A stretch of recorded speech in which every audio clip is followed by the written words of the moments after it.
This is a moment that a lot of people have been waiting for. We want to bring in Tony Cavin and Major Garrett, who have been helping us understand the significance of this moment and what now, what's next. I think people want to know in terms of this embassy being opened in Cuba.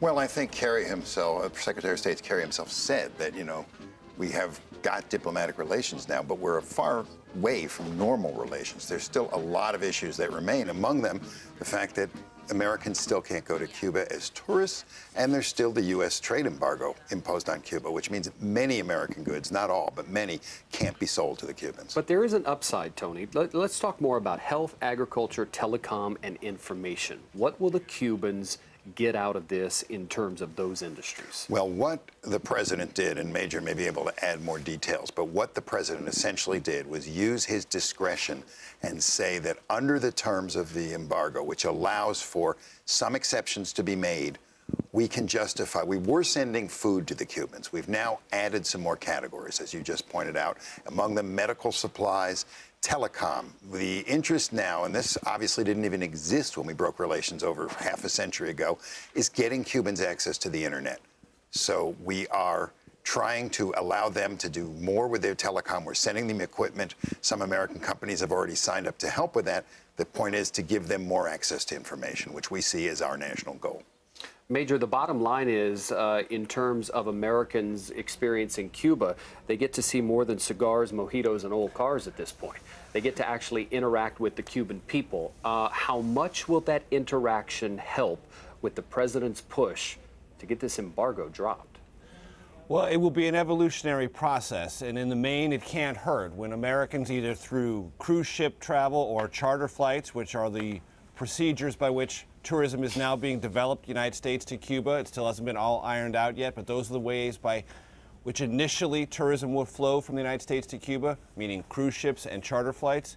When those Americans come back, they'll talk to their mayors, their members of county government, their congressmen. They'll talk to their friends, and there'll be a conversation in America, small at first, but growing over time, I suspect, about what it's like to be in Cuba and what they learned and how they interacted with the Cuban people.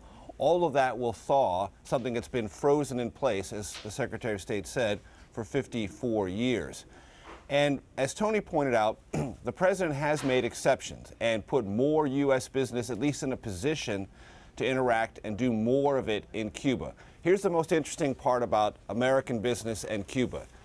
The most important and interesting and profitable part of the Cuban economy coming from America now is Airbnb. Really? Airbnb, wow. Yes.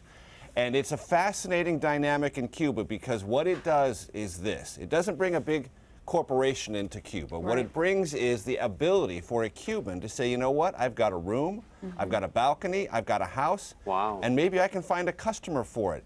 And therefore, you really skip all these other formalities. You do this to the degree you can in Cuba. On the web, you create private contracts, and you yourself as a Cuban can introduce yourself to a market economy and possibly gain some money from it without necessarily having to check with or get approval from the government. It's an evolving process, but in talking to people at the White House, if there's one thing they are excited about most in Cuba as far as the economic future is, it's this part of the sharing economy, you will, not so much the big corporate economy.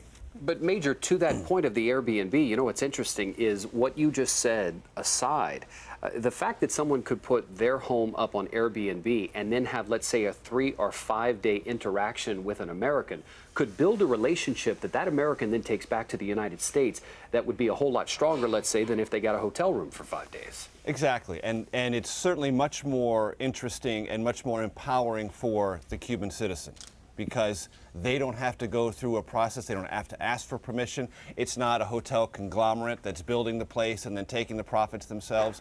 It is a dynamic environment where contracts are made and negotiated person to person. And really, if you want to try to get to the essence of a free market economy and something that's dynamic and rewards those who take chances and take risks and are energetic and entrepreneurial, you can't get anything much closer to that than Airbnb. So it's part of the story in Cuba. And I think it's going to be a fascinating one to watch. Major, has an ambassador been named yet for Cuba? It caught my ear when Secretary of State Kerry described Jeff De Laurentiis as Ambassador De Laurentiis. He's right. not. He hasn't been nominated, and he sure as heck hasn't been confirmed. Yeah. What Jeff De Laurentiis is an enormously capable and accomplished diplomat for the United States in Cuba. He is what is known as chargé d'affaires right now and has been in the interest section, now the U.S. Embassy, but he can be nothing more than chargé d'affaires, meaning the top U.S. diplomat in Cuba until A, he's nominated by the president, and then most importantly, confirmed by the United States Senate. I remember hearing some talk about Democrat Representative Barbara Lee being a possible candidate. Back in 2009, as you probably know, she was the woman to lead the Black Caucus delegation there, and the first U.S. officials really to meet not only with Raul Castro, but Fidel Castro 14 months after Raul came into that position of power. Can you talk about the significance of her being there? She has said that she's been going to Cuba since the 70s and has had these talks with Cuba for, 2 or 3 decades now. There are members of Congress, and she is certainly one of them, who have sort of carved out a special interest in their legislative agenda and in their low-level diplomatic engagement with Cuba, and she's certainly one of them. Patrick Leahy, the senior senator from Vermont, one of the most senior members of the United States Senate, is also. Jeff Flake, a Republican from Arizona, is another one. There are several members of Congress for whom Cuba has been an ongoing issue, and they have been trying to move this agenda, this idea of normalization, through the bureaucracy and are not insignificant players in all this. Who the ambassador to be nominated by the president is going to be, I don't know, but I would have to believe that because Jeff De Laurentiis has been crucial, at least since the announcement of opening of relations, to every step in that process, he would have to be very, very high on the list. But this is a president's call. What I said earlier, though, still applies. The Republican-led Congress has made it pretty clear. It doesn't matter who the president nominates. They are not inclined, at least at present, to confirm that nominee.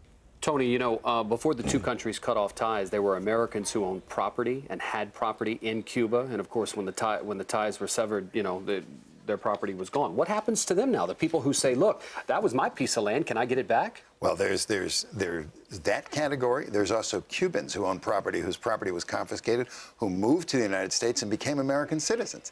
Now they're Americans whose property was confiscated. This is part of a long process. I don't know if you saw the piece that Margaret Brennan did for us last night, where she talked to some Americans who have lost property in Cuba. The United States government has said repeatedly this is something they're negotiating. They are apparently, and Major may know more than I do on this, but it does not appear that we're anywhere close to a solution on this. There are outstanding claims from both sides. The Cubans also claim that we owe them money for all sorts of things. For the embargo. I mean, they're saying they say the damages from the embargo. They say the Guantanamo Bay Naval Base, which is on Cuba. Fidel Castro always famously refused to cash the checks that we send him every year as part of the treaty by which the U.S. controls Guantanamo. He would take those checks and put them in his desk drawer. But they have both sides have outstanding claims against the other. This is part of the long process of normalization that's going to have to be negotiated. Major, are there criminals who the U.S. would like to bring to justice here in the United States who are being held and protected by the Cubans? Absolutely. Held is not the term. Welcomed, protected, and given aid and comfort is probably a better way of describing it, because the Cuban government considers all of them at one level or another political prisoners or political refugees from an unjust American criminal justice system or political system. Some of them are not convicted, but they are suspected or indicted cop killers. Others are revolutionary activities. Margaret Brennan interviewed one of the gentlemen who has been in Cuba for decades, and he has said the United States government is always trying to extradite me, and the Cubans will never give me up. That is an issue. There, I'd say, 3 baskets of huge issues. 1, political repression carried out by the Castro regime, and human rights in Cuba, democracy. That's one basket. The only thing that Tony just talked on, all these property grievances carried out by both sides, Americans who fled Cuba and Cubans who believe the United States embargo has imposed upon them tremendous economic hardships that have to be dealt with in terms of some kind of reparations. And then you have this third thing, American fugitives given aid and comfort and protection by the Cuban regime that the United States would like to extradite. All of those things are now at least discussable, whereas before they were encased in ice and untouchable. But are those people really likely to be brought to justice at this point? Do you think moving forward there would be some sort of understanding that they're not going to give those people up? I honestly don't know. I don't know how hard the United States government is pushing on that. I don't know how volatile the underlying politics of that will be. It will be a flashpoint for many Republicans who will say to the Obama administration, if nothing else, can we at least get back to America people we would like to try in open court with evidence that matters for crimes against either police officers or others? These are real crimes. There's real evidence. Let's have a trial. Let's at least extradite them from Cuba because they've been given comfort and aid by a regime that we were hostile to. Now we're no longer hostile to. Can we discuss this and bring them home? It may be a political flashpoint at which the administration will feel the need to move forward on in ways that might not in some of the others I discussed. I'm struck by this picture on your screen. You know, the Secretary of State made reference to the cars in the background, and you know, he sort of poked fun at it. But these are old cars, and so for them to be parked in the backdrop of the raising of this American flag is interesting, to say the least. Tony, you went to Cuba at least 3 times on behalf of CBS News. What struck you in terms of a country that seems so stuck in the past? Well, I think one thing I want to say is the last thing I was there was in 2007, I believe, when they were much more stuck in the past than they are now. It's interesting. They did park those 3 cars there. Those are 3 Chevys. They're all from the 50s. It looks like a 59, a 57, and a 56. It wasn't an accident. It was not an accident, but by all. They're American cars. Not only are they old cars, they're old American cars. But yesterday, a famous or well-known Cuban dissident, Yoani Sanchez, tweeted a picture just showing a street scene in Havana. Every single car in there was a new Chinese or Japanese car. Really? So Cuba is not stuck in the past. Cuba's changing. As Major pointed out with Airbnb, there's also a system of privately run restaurants out of people's houses. There's more and more entrepreneurship. And the Cuban government, Raul Castro, I think understands that the state-run system that they've had for over half a century just doesn't deliver the goods. They are trying to open the top of the pot just a little. They don't want to get scalded by the steam, but they need some private enterprise. And that's the changes you're starting to see now. When I was there 7, 8 years ago, there was much less of that. Fidel had only been out of office for about a year, and he was much more hardline in terms of the economy. But private markets for fruits and vegetables, private restaurants, and I think when we talked earlier about people going to Airbnb and coming back to the U.S., that also affects their Cuban hosts. They're going to spend 2 weeks with Americans who are not going to understand many of the restrictions and shortages. And they're going to say, why do you live like this? Of course, if I want to go out and buy new pillows in my house, I can go down to Bed Bath & Beyond and do that. And that's going to make a big difference, too. And I think in Kerry's remarks, he essentially understood. He said, the U.S. you can't forge changing Cuba on the anvil of the United States.